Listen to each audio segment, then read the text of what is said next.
ஹரிநாராயண துருதி நிவாரண பரமானந்த சதா சிவசங்கர நாளில் செய்யும் வினைதானில் செய்யும் இனி நாடி வந்த கோலில் செய்யும் கொடுங்கூற்றில் செய்யும் குமரேசர் இரு தாளும் சிலம்பும் சதங்கையும் தண்டையும் சண்முகம் தோளும் கடம்பும் எனக்கு முன்னே வந்து தோன்றிடனே. ஓம் அனுமந்தாய் வித்மகே வாயு புத்திராய தீமகே தந்துனோ மாருதி பிரச்சோதியாத் பட்டீஸ்வரம் ஸ்ரீ விஷ்ணு துர்க்கையே போற்றி. உலகெங்கிலும் வாழ்ந்து கொண்டிருக்கும் ஸ்ரீராம் ஆஸ்ட்ரோ யூடியூப் சேனல் நேயர்களுக்கு டாக்டர் சைதை ராஜாவின் அன்பான வணக்கங்கள்.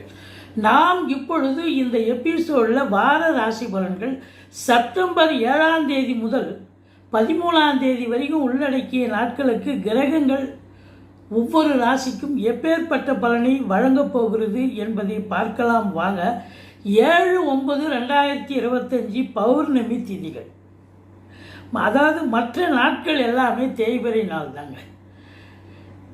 இதுவரைக்கும் எங்கள் சேனலை பார்த்து கொண்டிருக்கும் அன்பர்கள், சப்ஸ்கிரைப் செய்யாதவர்கள் சப்ஸ்கிரைப் செய்து கொள்ளும்படி கேட்டுக்கொள்கிறோம். ரைட் சைடில் சப்ஸ்கிரைப் இருக்கும், பெல் பட்டன் இருக்கும், ரெண்டுத்தையும் ப்ரெஸ் பண்ணிங்கன்னா அடுத்த நொடியே எங்களுடைய வீடியோ உங்களை நோக்கி வர துவங்கிவிடும். வாங்க ராசிக்குள் செல்லலாம். கும்பராசி அன்பர்களுக்கு வணக்கம். கும்பராசி காலபுருஷனுக்கு 11வது ராசி. இந்த வார கிரகங்கள் இந்த கும்பராசிக்கு நல்ல பலனை தருமா இல்லை சுமாரான பலனை தருமா? ராசிநாதன் 2ஆம் இடத்தில் இருக்கார். அவருடைய நிலையை பார்த்தீங்கன்னா வக்ரமாக இருக்கார். எப்போவுமே ராசிநாதன் வக்ரம் பெறுவது சிறப்பல்ல, ஒரு பின்னடைவை சந்திக்கக்கூடிய நிலை. அதாவது 2ஆம் இடத்துல குடும்பஸ்தானத்தில் சனி இருக்கார். ஆனால் வக்ரமாக இருக்கிறது ஜென்மத்தில் சனி இருப்பதாக ஒரு ஐதீகம்.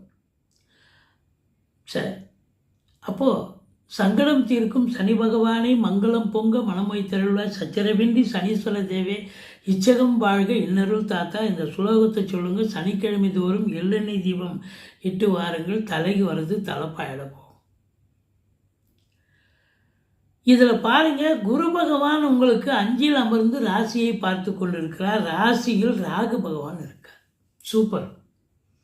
என்னதான் யாரு சனி நடந்தாலும் உங்களுக்கு தெளிவான சிந்தனை, செயல்கள், எண்ணங்கள் ஏற்படும்.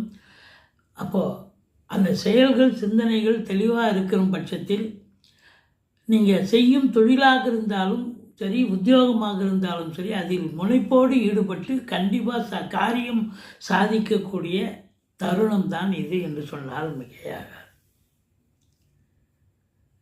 5இல் குரு கெஞ்சினாலும் கிடைக்காது.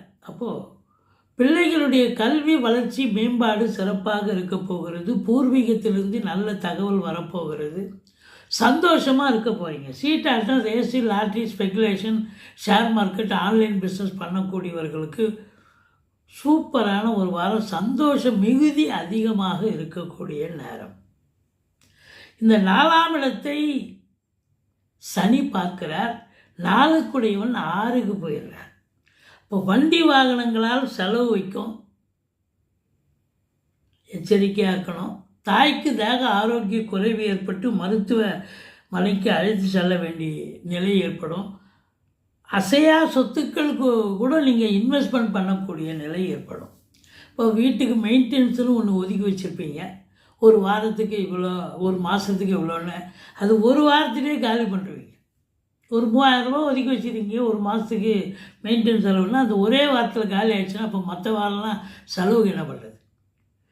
சரிங்க, தாழ்பால் போயிடுச்சு, டோர் போயிடுச்சு, இல்லை ப்ளம்பிங் ஒர்க்கு பண்ணணும், எது முக்கியமோ அதை மட்டும் பண்ணுங்கள். எல்லாத்தையும் நிறைய கம்ப்ளைண்ட் இருக்கும், எல்லாத்தையும் இழுத்து போட்டு செஞ்சிங்கன்னா உங்களுக்கு பிபி சுகர் ஏறி நீங்கள் மருத்துவமனைக்கு செல்ல வேண்டிய சூழல் ஏற்பட்டுவிடும். எச்சரிக்கையாக இருந்து கொள்ளுங்கள். மற்றபடி 7இல் சூரியன் ஆட்சி பெறுகிறார். வாழ்க்கை துணை அல்லது மனைவியால் யோக பாக்கியங்கள் நிச்சயமாக உண்டு. இந்த கும்பராசியில் அவிட்டம் 3-4 பாதங்கள், சதயம், பூரட்டாதி 1-2-3 பாதங்கள் உள்ளடக்கியது. அப்போது இந்த காலகட்டம் பார்த்தீங்கன்னு சொன்னால், வாழ்க்கை துணை கணவனாக இருந்தால் மனைவி, மனைவியாக இருந்தால் கணவன், அவங்களுக்கு அற்புதமான நேரம். வேலை பார்க்குற இடத்துல ப்ரமோஷனோ, இன்க்ரிமெண்ட்டோ, பதவி உயர்வோ, ஊதியம் ஏதோ கிடச்சி சந்தோஷமாக சமூகத்தில் பேர் புகழோடு இருக்கக்கூடிய நேரம். இல்லை அவங்க பிறந்த வீட்டிலேருந்து லிக்விட் கேஷோ ஜுவல்ஸோ கொண்டு வரக்கூடிய தருணம். ராகு கேது பிடியில் இருந்தாலும் ராகுவை குரு பார்ப்பதால் ராகுவால் எந்த ஒரு தீய பலனும் இல்லை. அதாவது ராகு என்ன பண்ணுவார்னு சொன்னால், ராசியில் இருந்தால் எந்த ஒரு முயற்சியும் தொடங்க விட மாட்டார். இன்னும் இதை விட பெஸ்ட்டாக செய்யணும், இன்னும் இதை விட சூப்பராக பண்ணணும் அப்படின்னு எல்லாத்தையும் தட்டி கழிச்சிட்டே வருவீங்க. ஆனால் குரு பார்வையில் இருக்கிறது ஓரளவுக்கு அதை எடுத்தோமா செஞ்சோமான்னு செய்யக்கூடிய நிலை இருக்குது. ஆனால் 7ல் கேது இருக்கிறது எந்த ஒரு இதுவும் இல்லை, மைனஸ் தான். அப்போது கணவன் மனைவி இடையே கருத்து வேறுபாடுகள் கூட வரும்.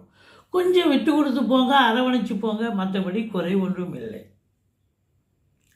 குரு பார்வை கோடி நன்மை 9ஆம் இடத்தை பார்க்க போது சூப்பருங்க. சொந்த தொழில் பண்ணுறவங்க நம்பி கடன் வாங்கி தொழிலில் போடலாம். தொழில் வளர்ச்சி அடையும், விருத்தி அடையும். அல்லது இன்னொரு பிரான்ச்சு ஓப்பன் பண்ணுறதுக்கான அமைப்பும் இருக்குது, அதையும் நீங்கள் செய்யலாம். பாக்கியமான தருணம். இல்லைங்க நான் இதுக்கெல்லாம் பண்ணலை, நான் வெளிநாடு போகிறேன், ஆன்மீக பயணம் போகிறேன், வெளி மாநிலம் போகிறேன், தாராளமாக போயிட்டு வாங்க. ஆத்ம திருப்தியும் சந்தோஷமும் கிடைக்கும். நீங்கள் நன்கொடைகள் வழங்கி மகிழ்வீர்கள், ஆலய வழிபாடுகள் செய்வீர்கள், கோயில் குளங்களுக்கு டொனேஷன் நிறைய கொடுப்பீங்க, சந்தோஷமாக அன்னதானம் பண்ணுவீங்க. உங்கள் கையில் இருக்கிறத தானம் பண்ணக்கூடிய ஒரு நிலை இருக்குது, மகிழ்ச்சிகரமாக செய்வீங்க. உங்களை பொறுத்தவரை 9ஆம் இடம் பாக்கியஸ்தானம் சிறப்பாக இருக்கிறது அப்படின்னா 11ஆம் இடத்தை குரு பார்க்குறார். அது வருமானம் அதை விட சூப்பராக இருக்கு. குருவர்களும் திருவர்களும் நிறைந்து இருப்பதால், ஏன்னா 2க்கும் 11க்கும் ஆதிபத்தியம் பெற்ற குரு 5ல் அமர்ந்து 11ஆம் இடத்தை பார்க்கிறார் என்று சொன்னால் பண மழை பொழியப் போகிறது, எண்ணிய செயல் ஈடேறப் போகிறது, தொட்டதெல்லாம் தொடங்கப் போகிறது, தொடாத காரியங்கள் கூட கைகூடி வரப்போகிறது. முதல் திருமணம் முறிவு ஏற்பட்டு 2வது திருமணத்திற்காக காத்திருப்பவர்களுக்கு நல்ல தகவல் திருமணத்துக்கான அமைப்பு உண்டாக போகிறது. இதையும் தாண்டி உங்களுக்கு 2ல் சனி இருக்கிறதால கொடுக்கல் வாங்கல் செய்ய வேண்டாம், எச்சரிக்கையாக இருந்து கொள்ளுங்கள். பணம் யாரோ நண்பர் கேட்டார், உறவினர் கேட்டார், கொல்லி கேட்டார் அப்படின்னு எடுத்து கொடுத்துட்டிங்கன்னா அது ஒன்வே டிராஃபிக் மாதிரி போகும்போது திரும்பி வராது. எச்சரிக்கையோடு இருந்துக்கங்க. மற்றபடி இந்த வாரம் இந்த கும்பராசியில் பிறந்த அன்பர்களுக்கு பண மழை பொழியக்கூடிய நேரம். உங்களுக்கு பாருங்க, 10க்குடையவன் செவ்வாய் எங்கே உட்காந்துருக்கார் பாருங்க, 8ல் உட்காந்து சனி பார்வையில் இருக்கார். அப்போ தொழில் செய்யக்கூடியவர்கள் அதிகப்படியான சனி பார்வையில் இருந்தால் அதிகமாக உழைக்கணும், மாடு மாதிரி வேலை பார்க்கணும். 8 ஹவர் டியூட்டின்னா 10 ஹவர் வேலை பார்க்கணும். அதான் அங்கே உண்மை. இல்லைங்க நான் சொந்த தொழில் பண்ணுறேன், எதுவாக இருந்தாலும் பார்த்தா வழக்கத்துக்கு மாற நீங்கள் 2 ஹவர் எக்ஸ்ட்ரா வேலை பார்ப்பீங்க. ப்ரைவேட்டில் வேலை பார்க்குறவங்களுக்கும் சரியாக தான்.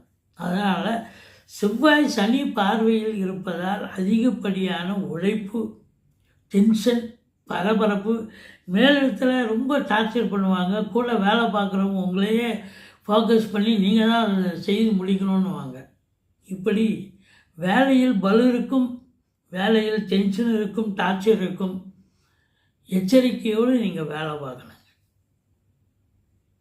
மற்றபடி உங்கள் சுய முயற்சியாலும் புந்துதலாலும் கண்டிப்பாக அதை சக்ஸஸ் பண்ணுவீங்க. என்னை யார் நினச்சிட்டீங்க, நான் அப்படிலாம் இல்லை. உழைப்பை எப்போவுமே இந்த கும்ப லக்ன ராசியில் பிறந்தவங்க உண்மையாக உழைக்கக்கூடியவர்கள். அப்போ அவங்க உழைப்பில் ஒரு சலனம் இருக்குமா, இல்லை உழைப்பதற்கு அஞ்சுவார்களா? இல்லை, கண்டிப்பாக உழைச்சி காட்டுவாங்க. உங்கள் முயற்சியால் நீங்கள் அதை சாதித்து காட்டுவீங்க அப்படின்னு சொல்லக்கூடிய நிலை. இருந்த போதிலும் சனி செவ்வாய் பார்ப்பது என்பது சில இளைஞர்களை தரக்கூடியது, இன்னல்களை தரக்கூடியது. வாகன ஓட்டிகள் என்னதான் விழிப்புணர்ச்சியாக வாகனத்தை ஓட்டி போனாலும் ஒரு ஜர்க் ஆகிறதோ, ஒரு இடர்பாடு, அதாவது ஆக்சிடெண்ட் ஆகிறதோ வாய்ப்புகள் இருக்குது. எச்சரிக்கையாக ஓட்டிகிட்டு போங்க.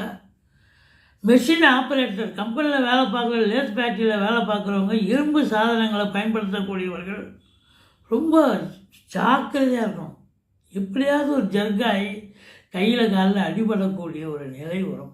மெஷின் ஆப்ரேட்டர்ஸ் இவங்கெல்லாம் ரொம்ப விழிப்புணர்ச்சியாக இருக்கணும். இந்த செவ்வாய் சனி அப்படின்னு சொன்னாலே ஏதாவது ஒரு காம்போனண்ட் அதில் ஏதாவது அந்த டிஸ்பிளே உடஞ்சி போயிடலாம், மெஷினரியில் ஏதாவது ஒரு ஃபால்ட்டு வரலாம். இப்படி நீங்கள் உங்களுக்கு அறியாமல் அது நிகழக்கூடிய ஒரு நிலை வரும். அதனால் எலக்ட்ரிக்கல்ஸில் வேலை பார்க்குறவங்களும் சரி, இபி டிபார்ட்மெண்ட்டில் வேலை பார்க்குறவங்க, வண்டி வாகன ஓட்டுநர்கள் இவங்கெல்லாம் ரொம்ப ஜாக்கிரதையாக இருக்கணும். இந்த பெட்ரோலியம் ப்ராடக்டில் வேலை பார்ப்பாங்க, பெட்ரோலியம் பங்கில் வேலை பார்க்குறவங்க அவங்களும் ரொம்ப ஜாக்கிரதையாக இருக்கணும். பூமிக்கு அடியில் வேலை பார்க்கக்கூடியவர்கள், நிலக்கரி சுரங்கத்தில் வேலை பார்க்குறவங்க, சுரங்கத்தில் வேலை பார்க்குறவங்க, மற்றபடி இந்த கிணறு நோண்டுறவங்க, இதுபோல் அவங்களாம் இருப்பாங்க இல்லையா, அவங்களாம் மண் சரிவு ஏற்படும். அந்த உழைப்பாளியை டேமேஜ் பண்ணக்கூடிய, கையில் காலில் அடிபடக்கூடிய ஒரு நிலை ஏற்படும். அதனால் ரொம்ப ஜாக்கிரதையாக ரொம்ப ஜாக்கிரதையாக இருக்கணுங்க. மற்றபடி ஒன்றும் பயப்படலாம் வேண்டாம். கொஞ்சம் அலர்ட்டாக இருந்துட்டிங்கன்னு சொன்னாலே அதை காப்பாற்றப்படுவீர்கள். ஒன்றும் சேதங்கள் ஒன்றும் பெருசாக இருக்காது, பயப்பட வேண்டாம். நீங்கள் வணங்கும் தெய்வம் யாரை வணங்கணும் அப்படின்னு பார்த்தீங்கன்னா, 10க்குடைய செவ்வாய் சனி பார்வையில் இருக்கிறதால முருகப்பெருமானை வணங்குங்கள், கந்த சஷ்டி கவசம் சொல்லுங்கள், பட்டீஸ்வரம் விஷ்ணு துர்க்கையை போற்றுங்கள், பிள்ளையாரை வழிபாடு செய்து கொள்ளுங்கள். எந்த ஒரு குறையும் வராது. எங்களுடைய வீடியோ பிடிச்சிருந்தால் லைக் பண்ணுங்கள், ஷேர் பண்ணுங்கள், சப்ஸ்கிரைப் பண்ணுங்கள், மறக்காமல் சப்ஸ்கிரைப் பண்ணுங்கள். நன்றி. வாழ்க வளமுடன்.